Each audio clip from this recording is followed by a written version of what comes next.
Ladies and gentlemen, your mind is the starting point of everything you will ever experience, create, or achieve in life. Every feeling, every action, every decision, and every result begins as a simple thought. If you are battling negative feelings, if you constantly feel stuck, worried, anxious, or unworthy, it is not because the world is against you or because circumstances are fixed. It is because of the thoughts you repeatedly choose to dwell on. The mind is like fertile soil, and whatever seed you plant in it will eventually grow into something real in your life. Plant seeds of doubt, fear, or anger, and you will harvest results that mirror those exact emotions. Plant seeds of faith, strength, and vision, and the harvest will reflect power, growth, and opportunity. The greatest mistake most people make is believing that emotions just happen to them, that feelings are random forces outside of their control. But in reality, emotions are simply the offspring of thought. If you can learn to master the direction of your thoughts, you can control the course of your emotions, and when you control your emotions, you control your life. Consider this: when you wake up in the morning and immediately think about problems, bills, failures, regrets, or fears, you set yourself into a negative emotional state before the day has even begun. You carry that low energy through your actions, and because the mind is a magnet, it begins to attract more of the same negativity into your day. On the other hand, if you wake up and consciously direct your thoughts toward gratitude, possibility, and vision, your emotions rise. You feel empowered. You carry that energy into the world, and you attract situations and people that match the frequency of your higher state. This is not magic. It is psychology. It is the natural law of how the human mind and emotions operate. The mind operates like a thermostat. Whatever you allow to dominate your thinking sets the emotional temperature of your life. If you allow negative thoughts to run unchecked, they will gradually drag your emotions down. And once your emotions sink, your actions lose strength. You procrastinate, you hesitate, you doubt, and eventually your results reflect that weakness. But if you feed your mind with strong, positive, and empowering thoughts, your emotions rise. You feel confident, you move with purpose, and your results begin to match that elevated state. Most people wait for feelings to change before they change their thinking, but it works in reverse. Feelings follow thoughts. Negative feelings are not proof that you are weak or broken. They are signals that your mind is focusing on the wrong images. Picture two people facing the same challenge. One thinks, "I can't handle this. It's too much. I'm doomed." And instantly their body sinks. Their chest tightens. Fear takes over. The other person thinks, "This is hard, but it's a chance to grow. It's an opportunity to become stronger." And immediately their body responds with courage. Their chest opens. They feel determination instead of defeat.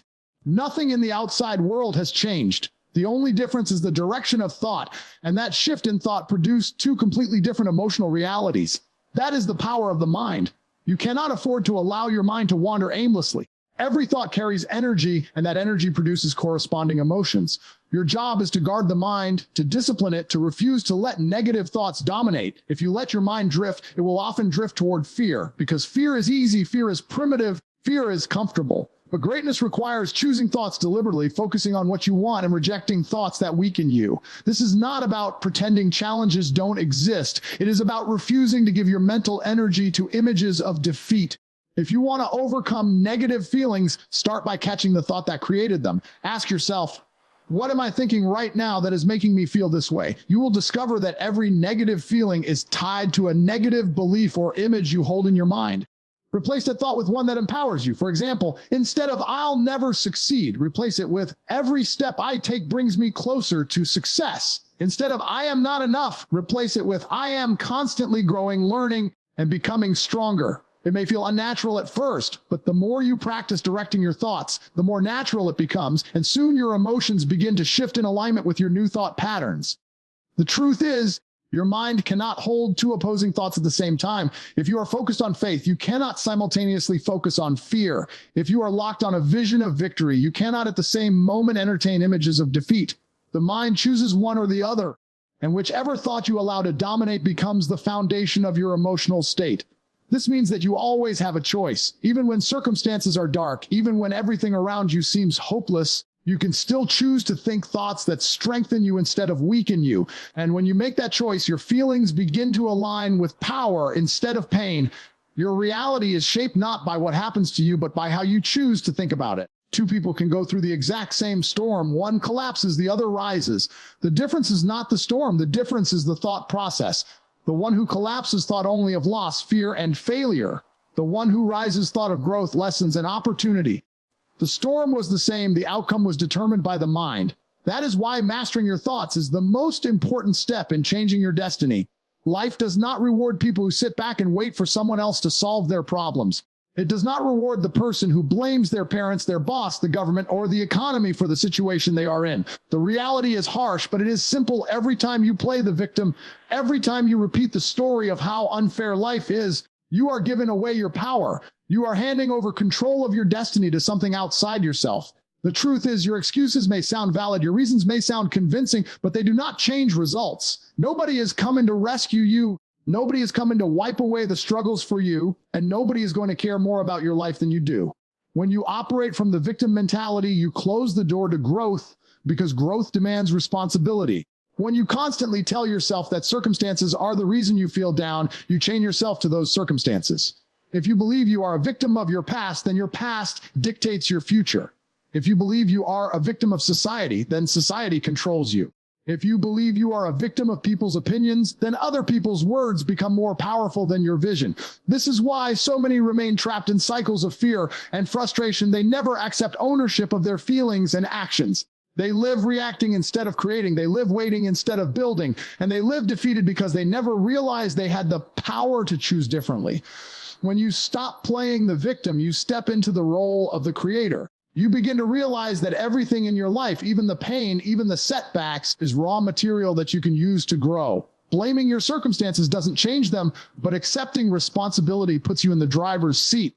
Responsibility does not mean fault. It means responsibility. It means you have the ability to choose your response to any situation. You cannot always control what happens, but you can control how you think, how you feel, and how you act. And the moment you realize this, you stop being a slave to excuses and start being a master of your own results. Most people don't understand that excuses are a form of self-sabotage. They sound harmless, but they eat away at your power. Saying, I can't because I don't have time is an excuse. Saying, I can't because nobody believes in me is an excuse. Saying, I can't because I've failed before is an excuse. The problem with excuses is that once you let them in, they multiply, they build a wall between you and your potential. And the more you repeat them, the more you believe them, until one day you're convinced you were never capable in the first place. But the truth is you were capable all along. You just gave your power to excuses instead of using it to build discipline and results. Taking responsibility feels uncomfortable at first because it forces you to confront the reality that you are where you are because of choices you made, habits you allowed, and thoughts you entertained. But that same discomfort is also liberation, because if you got yourself here, you can get yourself out. If your choices created this reality, your new choices can create a new one. The victim waits for rescue, but the leader rescues themselves. The victim blames circumstances, but the leader creates circumstances. The victim is powerless, but the leader is unstoppable because they own both their failures and their victories. Think about the energy you waste when you blame. You complain about the job. You complain about people. You complain about what you don't have, but none of that complaining changes your situation. All it does is drain you. But the moment you decide, this is my life, this is my responsibility, and I refuse to let anything outside me dictate how I feel or what I do, your energy shifts. You stop wasting it on blame, and you start channeling it into solutions. You stop talking about problems, and you start taking action. That shift alone separates you from 90% of people who are still trapped in excuses. You will notice that the people who constantly play the victim are also the people who rarely change. They repeat the same patterns, the same problems, the same complaints year after year because they never take responsibility. Meanwhile, those who rise in life are not the ones with the easiest circumstances. They are the ones who refuse to let circumstances define them.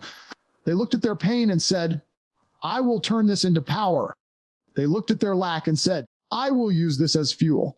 They looked at their rejection and said, I will grow stronger because of this.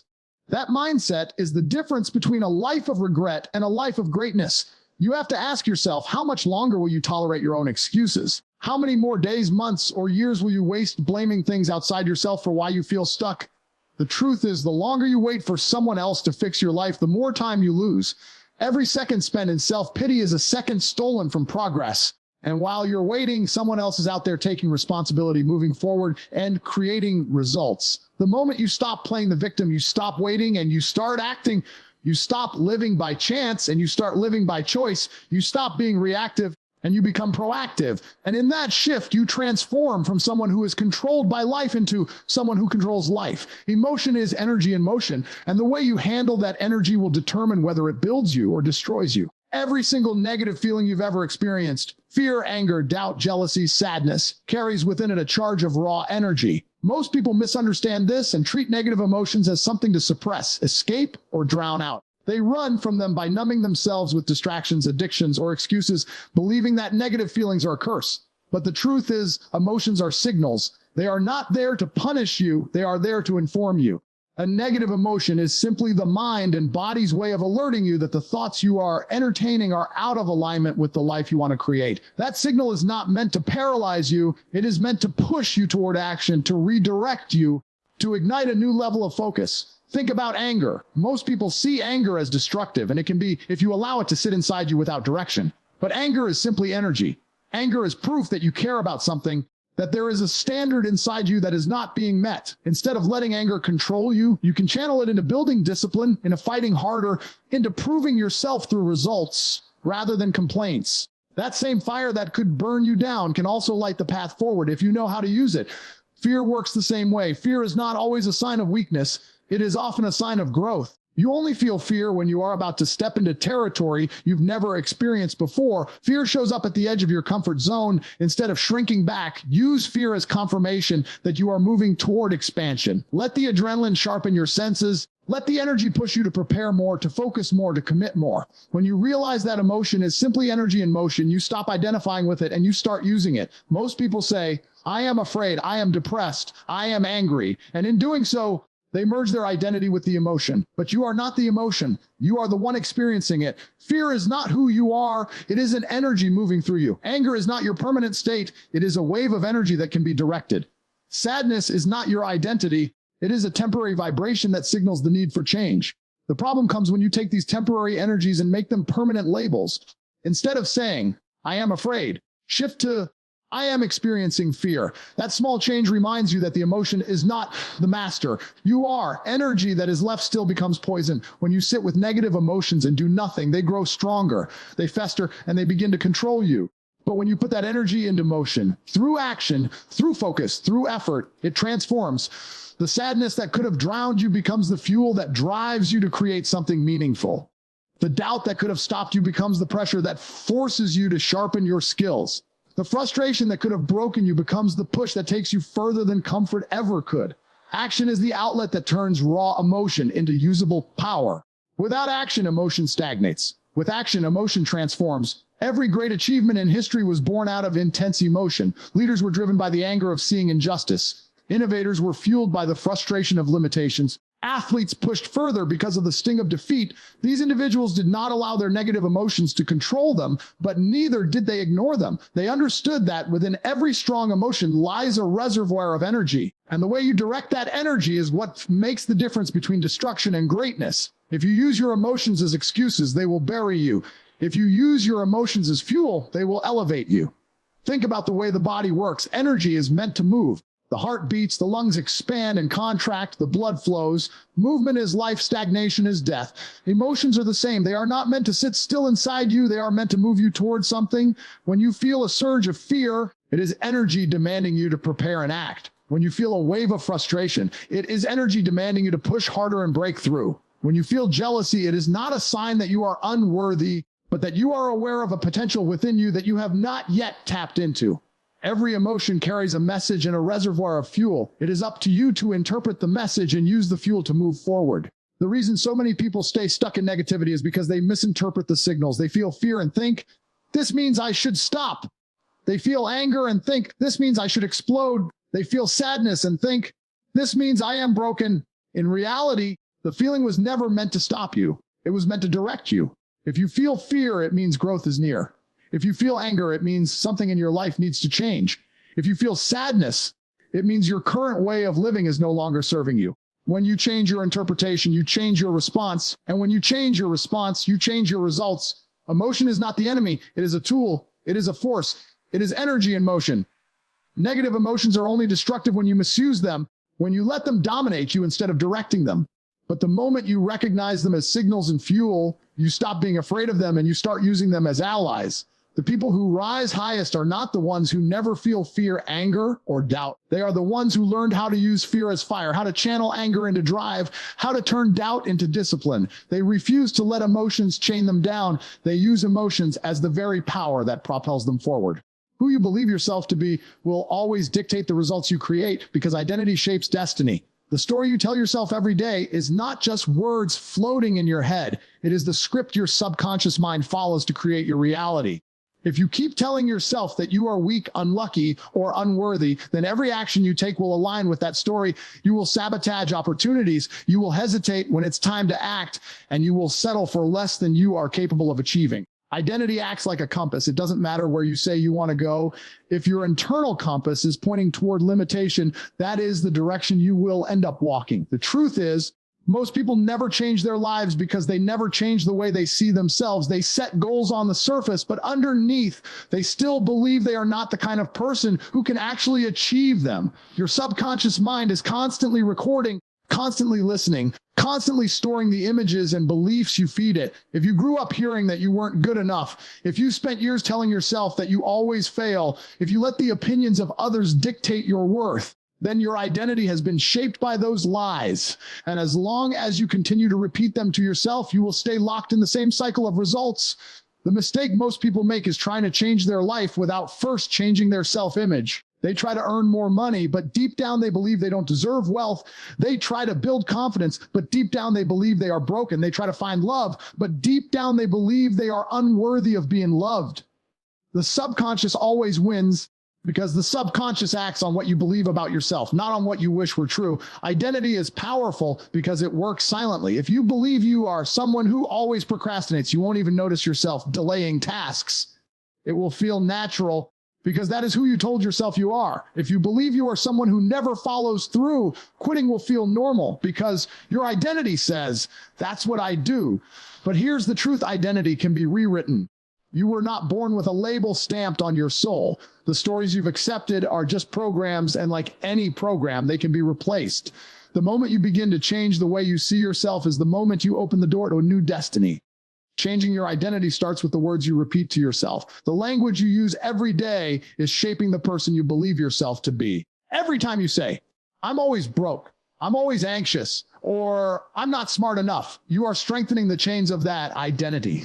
The subconscious does not argue, it accepts whatever you feed it. So if you tell it weakness, it creates weakness.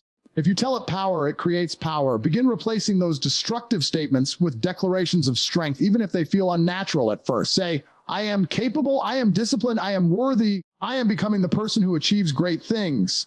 The more you repeat it, the more your subconscious begins to accept it. And once your subconscious accepts it, your behavior follows. Another way identity is reshaped is through visualization. The mind cannot tell the difference between a vividly imagined experience and a real one. This is why athletes visualize their victories before stepping on the field, why champions rehearse success in their minds before they experience it in reality. If you constantly picture yourself failing, struggling, and giving up, your subconscious will create circumstances to match that picture. But if you begin to see yourself strong, focused, disciplined, and successful, your subconscious begins to build that version of you into reality. The pictures you hold in your mind become the blueprint of your life. It's also important to surround yourself with environments and people that reinforce the identity you want to build. If you are trying to create the identity of a disciplined, successful, and powerful individual, but you spend all your time with people who are negative, lazy, and full of excuses, their energy will reinforce your old identity. Environment is stronger than willpower. If you want to change who you are, put yourself in environments that demand you to rise higher, that remind you of the standard you are setting for yourself. Every time you step into a space that matches your new identity, you strengthen it. Every time you spend time with people who live at a higher standard, you reinforce it. The reason identity is so crucial is because your actions will never consistently rise above the person you believe yourself to be. You might get motivated for a short time. You might push through for a few weeks, but eventually you will always return to the level of your identity. If you see yourself as a failure, no amount of temporary success will last because you will unconsciously sabotage it to match your self-image. If you see yourself as strong, you will keep rising because even when you fail temporarily, your identity pulls you back towards strength. Your identity sets the boundaries of what you allow yourself to achieve. Look closely at your life right now and you will see proof of your identity everywhere. Your habits, your relationships, your income, your health, they are all a reflection of the person you believe yourself to be. If you want to transform any area of your life, you must begin by transforming the way you define yourself. Stop telling yourself the old story of being unworthy, unlucky, or broken. Stop repeating the identity that keeps you chained to the past. Begin constructing a new story, a new belief system, a new image of who you are and who you are becoming. Because once you truly shift the way you see yourself, your actions will align, your emotions will align, and your destiny will align with that new identity.